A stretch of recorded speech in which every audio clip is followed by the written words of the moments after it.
Hello everyone, good evening class today we will start exercise 1.4 and 1.4 exercise में हमारे पास real numbers के ऊपर operation है। ऑपरेशन यानी कि रियल नंबर्स के बीच में हम सब्ट्रैक्शन, एडिशन, मल्टीप्लिकेशन, डिवीजन को ऑपरेट करेंगे और फिर हमें क्या मिलता है उसके बारे में हम बात करेंगे। सो मैंने पहले 3 स्टेटमेंट लिखी है, उन स्टेटमेंट्स पे बात करते हैं। हमारे पास फर्स्ट स्टेटमेंट है द सम और difference of a rational number and an irrational number is irrational. यानी कि मैंने एक नंबर रेशनल ले लिया एंड दूसरा नंबर इरेशनल ले लिया, उन दोनों का मैं अगर सम करती हूँ या फिर उन दोनों का अगर मैं डिफरेंस करती हूँ तो मेरे पास अगेन एक इरेशनल मिलेगा।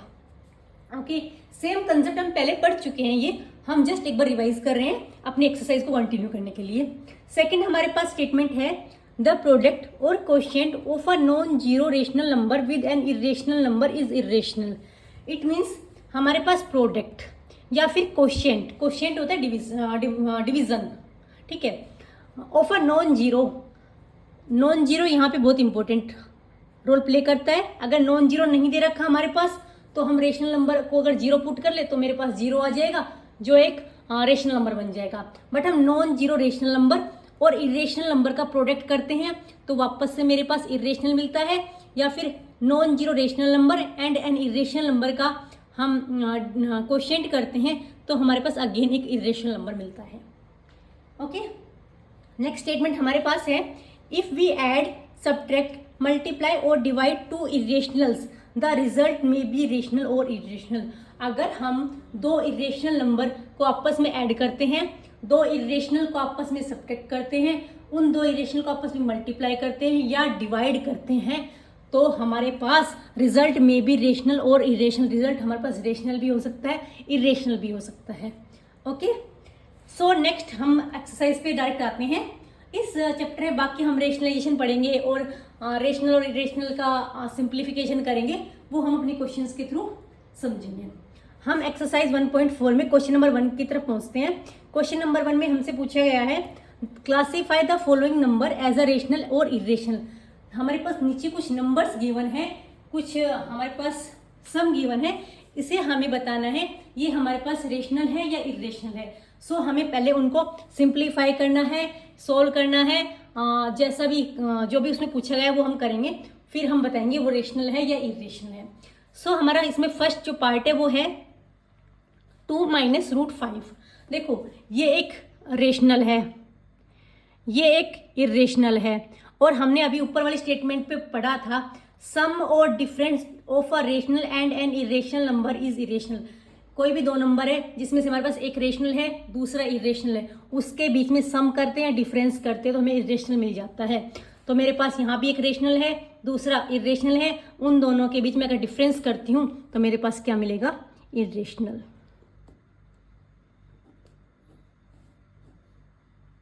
ओके, सेकेंड स्टेटमेंट है मेरे पास 3 +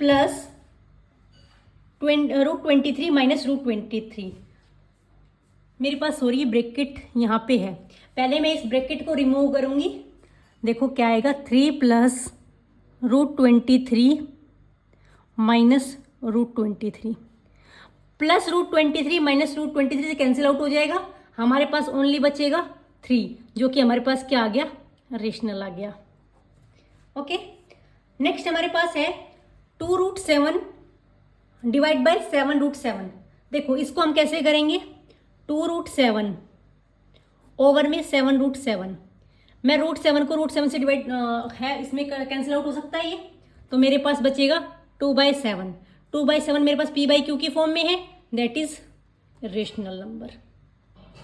बिकॉज इरेशनल को तो मैं p/q की फॉर्म में लिख ही नहीं सकती, सो मेरे पास ये फिर क्या आएगा, रेशनल नंबर। ओके, नेक्स्ट हमारे पास है फोर्थ पार्ट, हमारे पास है 1/√2। ये रेशनल है, ये इरेशनल है। हमने स्टेटमेंट में पढ़ा था प्रोडक्ट और quotient of a non zero rational with an irrational. मेरे पास नॉन जीरो रेशनल है और एक इरेशनल, इन दोनों के क्वोशिएंट के बारे में बात की गई है, तो मेरे पास रिजल्ट क्या मिलता है, इरेशनल। तो मेरे पास ये कैसा हो जाएगा, इरेशनल। लास्ट वन इसमें हमारे पास है 2π। As we know that π is an irrational, pi मेरे पास एक इरेशनल है, सो पाई के जो मल्टीपल्स है वो भी इरेशनल होंगे. This implies 2 pi is also irrational. Okay, so next question हमारे पास है सेकंड क्वेश्चन हमारे पास है simplify each of following expression. So इसमें फर्स्ट पार्ट हमारे पास है 3 + √3 एंड 2 + √2. इसको सिंप्लीफाई करना है, इसको सोल्व करना है. देखो कैसे करते हैं, हम इसको स्टेप वाइज करेंगे. सबसे पहले हमारे पास इन दोनों के बीच में मल्टीप्लाई का साइन है, यहाँ पे कुछ नहीं है तो मीन्स मल्टीप्लाई का साइन है. सो मैं फर्स्ट डिजिट को फर्स्ट डिजिट के साथ मल्टीप्लाई करूंगी. दैट इज 3 × 2 6 आ जाएगा मेरे पास. अगेन फर्स्ट डिजिट को इसके सेकंड डिजिट के साथ मल्टीप्लाई करूंगी. साइन बीच में कैसा है, प्लस का आएगा, बिकॉज यहाँ भी प्लस का है, यहाँ भी प्लस का है, प्लस का. 3 × √2 3√2 हो जाएगा मेरे पास. नेक्स्ट क्या है, अब मेरे पास मैंने फर्स्ट को इन दोनों डिजिट के साथ मल्टीप्लाई करवा दिया. सेम सेकेंड टर्म को मैं इन दोनों टर्म से मल्टीप्लाई करवाऊंगी. √3 को 2 से मल्टीप्लाई करेंगे, मेरे पास 2√3 आएगा अगेन. एंड 3 को √2 से करूंगी, क्या आएगा, √3 × √2. देखो 6 प्लस क्या है यहाँ पे 3√2 प्लस 2√3, और ये क्या बन जाएगा, √2 को √3 से मल्टीप्लाई करूंगी तो मेरे पास √6 आ जाएगा.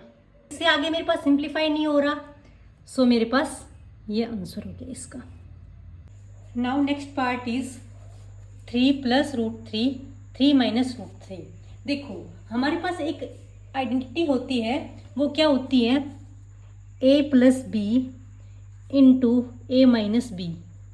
a + b a - b ये होती है a² - b².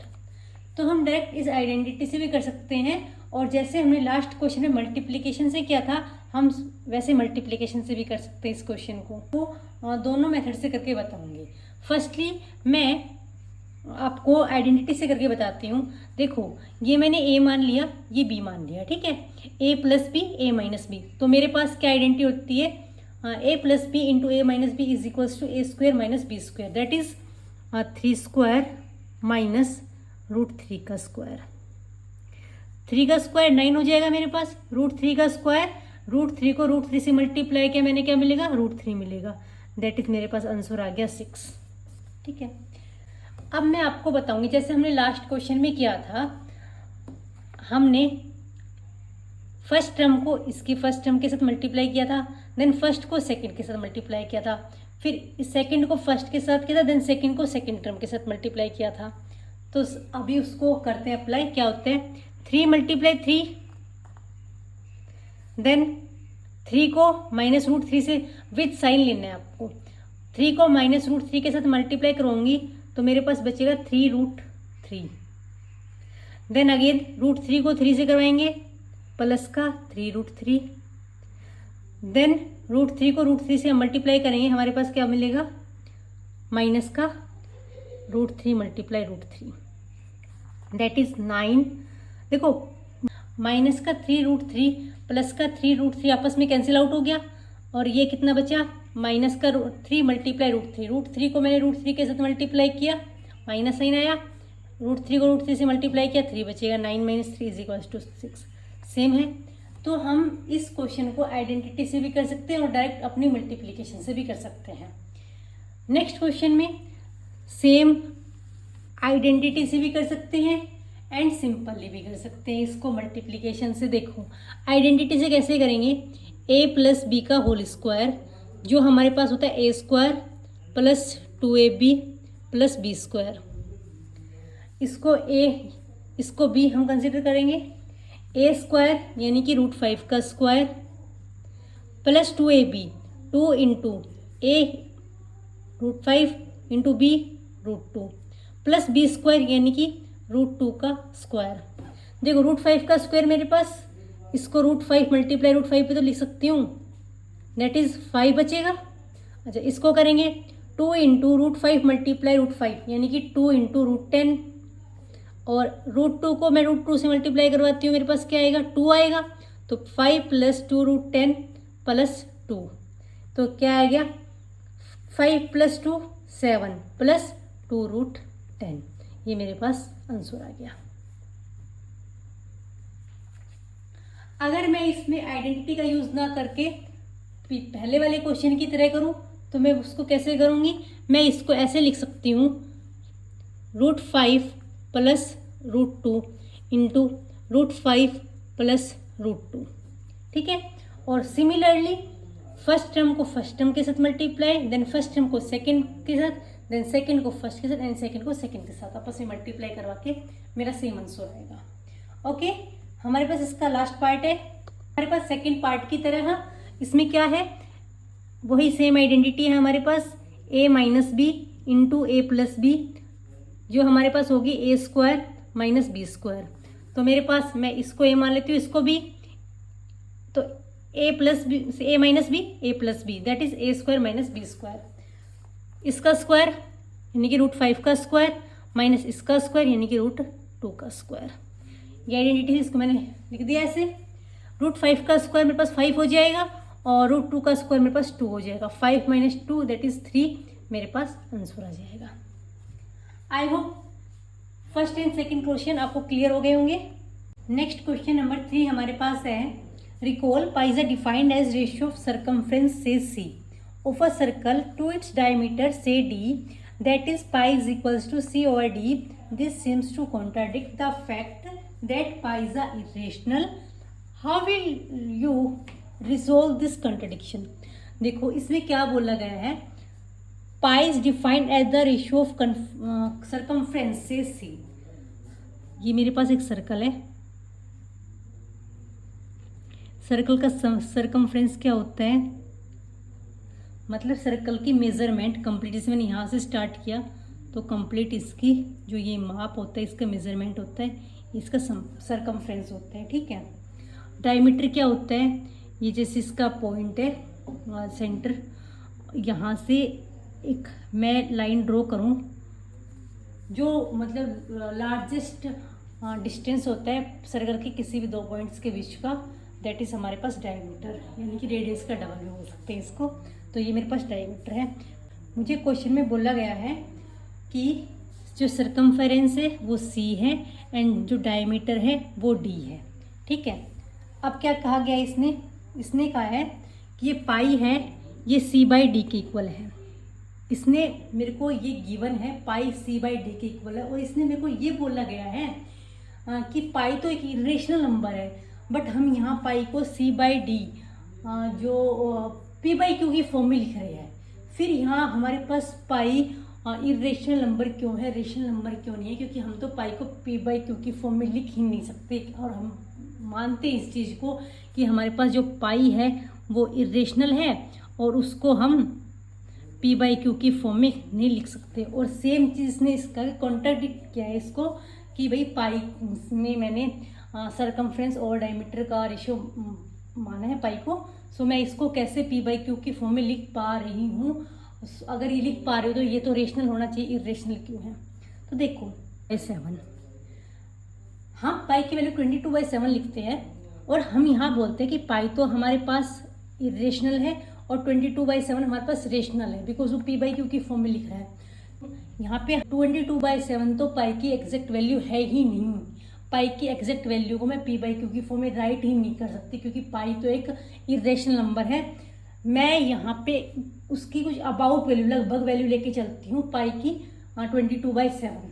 ठीक है। सो इसका रीज़न मेरे पास हो जाएगा, इन एक्चुअल मैं ये रीज़न दे सकती हूँ, the decimal expansion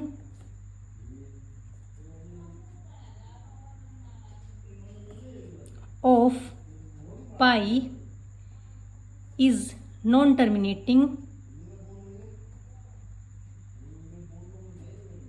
non-repeating. This means pi is irrational. क्या मीनिंग हो जाएगा कि जो पाई है मेरे पास, अगर मैं उसका एक्चुअल डेसिमल एक्सपेंशन करूं तो वो तो मेरे पास ना तो टर्मिनेट कर रहा है ना रिपीट कर रहा है। जब मेरे पास कोई फ्रैक्शन हो उसको मैं उसका डेसिमल एक्सपेंशन करूं, ना तो कंप्लीट सोल्व हो रही हो ना रिपीट कर रहा हूँ, तो वो मेरे पास इटरेशन हो जाता है। सेम मैं कह सकती हूँ अगर एक्चुअल में जो पाई का डायमेंशन सॉरी डेसिमल एक्सपेंशन है वो नॉन टर्मिनेटिंग है, नॉन रिपीटिंग है, this means pi is irrational number. आपको इसमें यही रीज़न राइट करना है। ओके, सो क्लास अपना नेक्स्ट क्वेश्चन है represent root 9.3 on number line. हमें अंडर रूट 9.3 को नंबर लाइन पे रिप्रेजेंट करना है। सो इसके लिए हमें कंपास और स्केल की नीड होगी और हम इजीली ड्रॉ कर सकते हैं। Let's draw it. सबसे पहले हमें अपने स्केल से 9.3 सेंटीमीटर की एक लाइन मेज़र करनी है। 9.3 ओके, इसको मैं ए बी नाम दिया। देन मुझे बी से आगे की तरफ 1 सेंटीमीटर की लाइन और ड्रॉ करनी है। मैंने बी से स्टार्ट किया और यहाँ से मैंने 1 सेंटीमीटर लाइन ड्रॉ कर दी, सी नाम दे दिया मैंने इसको। अब मुझे कंपास का यूज़ करना है और सी पे अपनी कंपास की टिप रखनी है एंड मुझे मोर देन हाफ अपने कंपास को ओपन करना है। एक आर्क मैं ऊपर की तरफ लगाऊंगी एंड दूसरा आर्क मैं नीचे की तरफ लगाऊंगी। सिमिलरली ए पे रखना है मुझे अपने कंपास को और सेम आर्क मैं ऊपर की तरफ लगाऊंगी, एक आर्क मैं नीचे की तरफ लगाऊंगी। इसमें ये ऐसे हो जाएगा। अब मैं जहाँ पे ये इंटरसेक्ट कर रही है मैं उसको मिला देती हूँ। ओके, अब मुझे क्या करना है, अब मुझे इसका नाम मैंने ओ दे दिया, अपने कंपास को मैंने ओ पे रखा और ए तक मेज़र किया। मैं यहाँ से एक सेमी सर्कल ड्रॉ कर देती हूँ। ठीक है, अब मुझे बी पे 90 डिग्री का एंगल ड्रॉ करना है। हम कंपास से भी कर सकते हैं और जो आपके पास डी होती है डी से भी कर सकते हो। तो मैं यहाँ कंपास से ही कर रही हूँ। मैंने कंपास की हेल्प से बी पे एक 90 डिग्री का एंगल ड्रॉ किया।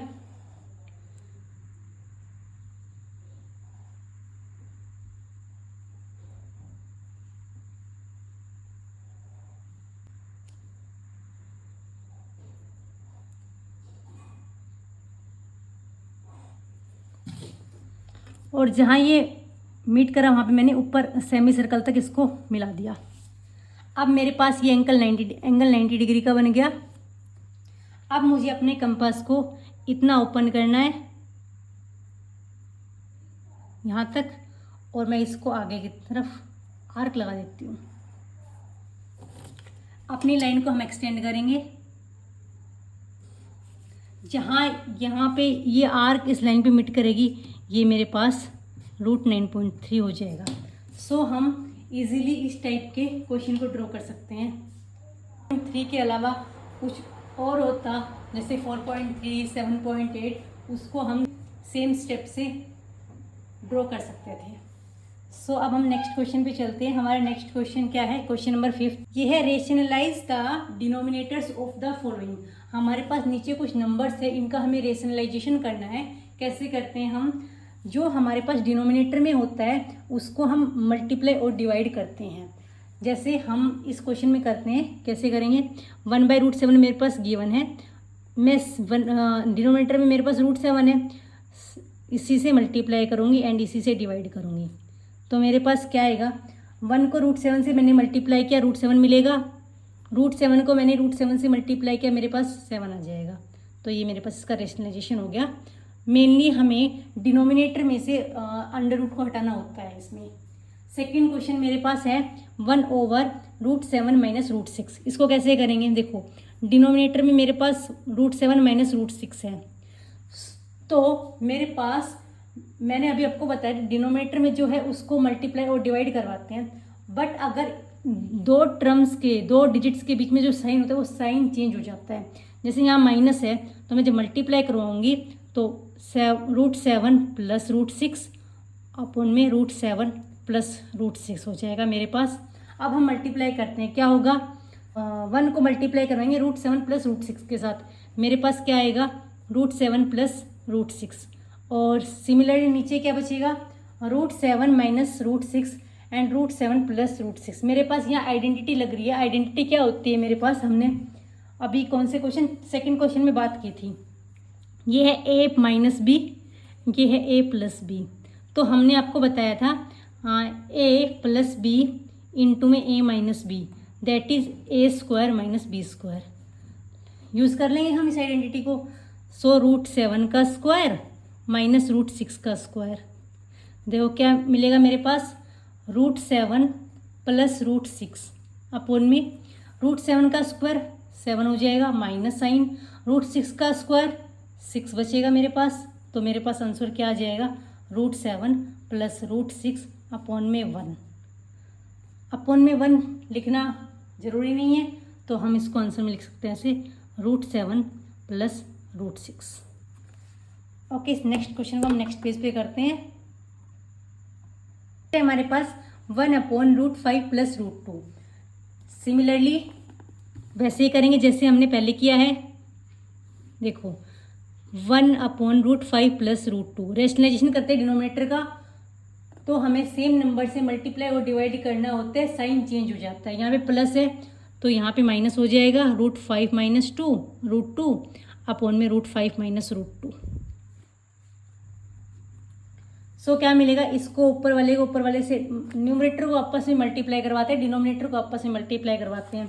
तो 1 को मल्टीप्लाई करेंगे √5 इंटू √5 माइनस √2 से, क्या आएगा, √5 माइनस √2 ओवर, देखो a minus B, a plus b, वही आइडेंटिटी लग रही है जो हमें लास्ट क्वेश्चन में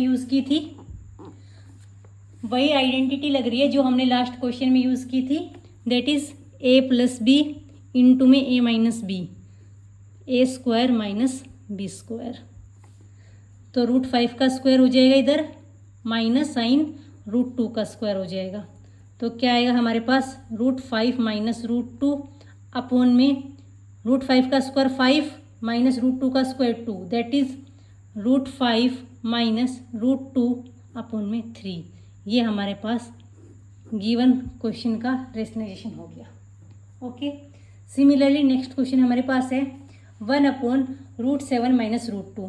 इसका हम रेशनलाइजेशन करेंगे 1 अपोन √7 माइनस √2। हम सेम नंबर से डिवाइड मल्टीप्लाई करवाएंगे, बट हम साइन को चेंज करेंगे। हम सेम नंबर से मल्टीप्लाई डिवाइड करवाएंगे बट साइन चेंज करेंगे। √7 प्लस √2 अपोन में √7 प्लस √2 क्या आएगा, इसको मल्टीप्लाई करेंगे आपस में, ऊपर वाला √7 प्लस √2 मिलेगा हमें, डिनोमिनेटर में करेंगे मल्टीप्लाई, वही सेम आइडेंटिटी लग रही है, a minus B, a plus B, that is a square minus B square. So हमारे पास √7 का स्क्वायर आ जाएगा इधर से हमारे पास √2 का स्क्वायर आ जाएगा, दैट इज ऊपर क्या मिलेगा हमें, √7 प्लस √2, नीचे हमारे पास हो जाएगा, सॉरी पीछे माइनस साइन आएगा आइडेंटिटी के अकॉर्डिंग, √7 का स्क्वायर 7 माइनस √2 का square 2, that is √7 plus √2 upon में 5 हमारा आंसर हो जाएगा। सो क्लास यहाँ पे हमारी 1.4 एक्सरसाइज कंप्लीट होती है एंड आगे हम नेक्स्ट वीडियो में करेंगे। तब तक के लिए थैंक यू, बाय बाय।